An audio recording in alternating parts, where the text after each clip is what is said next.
Olá pessoal, tudo bem?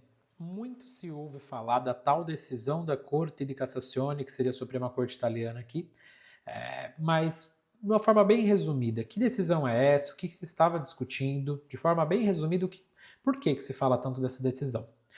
Vamos lá. Em 2022, foi proferida essa decisão em um processo justamente de cidadania italiana, né, ius sanguinis, onde o Estado, né, por meio dos advogados do Estado, né, enfim, criou-se uma tese de que havia um decreto nos 800, né, no Brasil, que teria dado 6 meses para aqueles que estavam em solo brasileiro pedirem para confirmar, para manter, enfim, né, essa cidadania que eles tinham além da brasileira. Então, por exemplo, os italianos deveriam ter, dentro desses 6 meses, ido confirmar essa segunda nacionalidade, senão eles teriam perdido. Isso foi até o último grau de jurisdição, que é a Corte de Cassazione. Tá? A gente pode comparar com o STF, mais ou menos. Né? Aqui a gente tem a Corte Constitucional, que faz controle de constitucionalidade, a gente tem a Corte de Cassazione, que julga os processos em última instância, mas não faz o controle de constitucionalidade como o STF faz. Mas mais ou menos a gente pode até comparar, ou até com o STJ. Mas, enfim, não é um caminho que eu acho que a gente deva seguir. O importante é entender que é a Corte Suprema Italiana. Nesse julgamento foi fixado um entendimento muito importante, né, que baseia aí milhares e milhares de decisões proferidas por juízes de primeira instância. A Corte de Cassazione fixou o seguinte entendimento. Primeiro, que, aí deixando bem claro, quando a gente fala de cidadania e fala de ius sanguinis, de sangue, transmissão sanguínea, e quando o país escolhe adotar, ele poderia ter adotado no passado ius solis, não, é o ius sanguinis. Nós falamos de uma cidadania originária que se adquire com o nascimento. Então, no momento que você nasce, você é cidadão. Ah, mas depois de aprovar o idioma, agora a gente vê muito, né, uma coisa de, vai ter que fazer a prova, enfim. Não, você nasceu e basicamente você é, no caso, italiano, tá?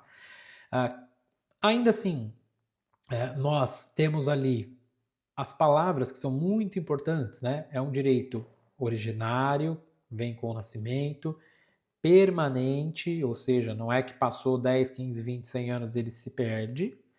Inalienável, ou seja, não é que alguém pode tirar isso de você a não ser você mesmo, né, fazendo uma revogação expressa, ou ainda que seu antepassado tenha feito essa revogação, por isso que a gente faz a certidão negativa de naturalização, enfim, né, resumindo.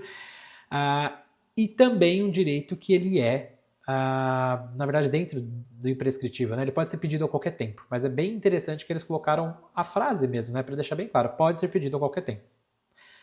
Ou seja, não é um direito que você simplesmente pode tirar das pessoas, tá? E basicamente sem a pessoa ter renunciado expressamente, é um direito que nasce com ela, é um direito originário. Isso significa dizer que, caso a pessoa peça 10, 15, 20, 100 anos, isso não muda o fato. E ali tem também um ponto muito legal que eles colocam de forma bem clara. Basta comprovar a linha de descendência. Ou seja, era o Giuseppe, que depois veio o João, que depois veio, enfim, até chegar na pessoa que está pedindo. Existe alguma interrupção ali dessa linhagem? Não. Então, ok. Positivo, você tem que ter esse julgamento procedente. Porque, basicamente, se você comprovar que você estava na fila, enfim, não vou entrar muito no mérito, mas né, não necessariamente só falando do judiciário, mas no consulado, no comune, se está claro que houve essa transmissão, geração após geração, não houve interrupções, e você basicamente comprovou isso, traduziu, apostilou, retificou, tudo que poderia gerar dúvida, basicamente você tem direito. Né? Então, essa decisão é muito importante. Aqui na Itália, a gente não tem um sistema de precedentes. O que é isso? Sistema de precedentes, que vem do common law, que a gente fala, ou seja, o direito comum, ele é mais ligado, na verdade, aos Estados Unidos, à Inglaterra, mas no Brasil a gente fez um mesclado. A gente tem o Roman Law, que é um tipo de direito que a gente associa mais a um código. Quando a gente quer saber o nosso direito, a gente vai no código. E a gente também tem os precedentes, ou seja, quando o STF decide alguma coisa, ele dá uma decisão vinculante, uma decisão que ele forma um entendimento ali, né, sobre um tema, é obrigatório que os juízes julguem daquela forma. Aqui não.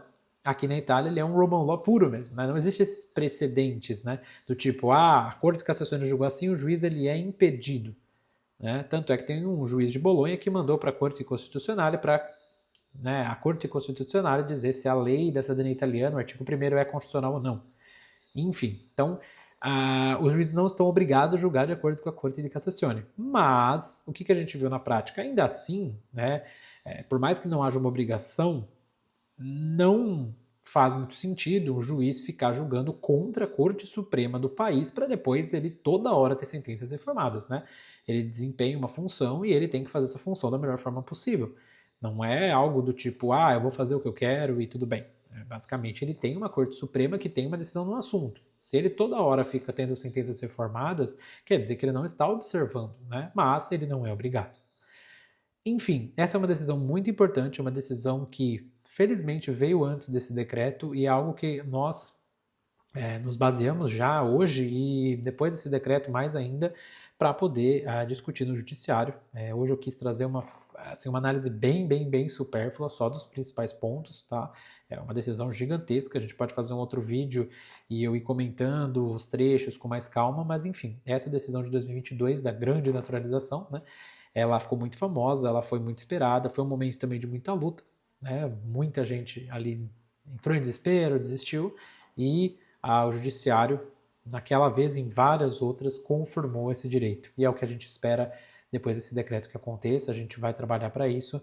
É claro que ninguém pode garantir nada, êxito, isso chega num nível até antiético, mas é o que a gente espera do judiciário que ocorra mais uma vez. Muito obrigado pela atenção de vocês.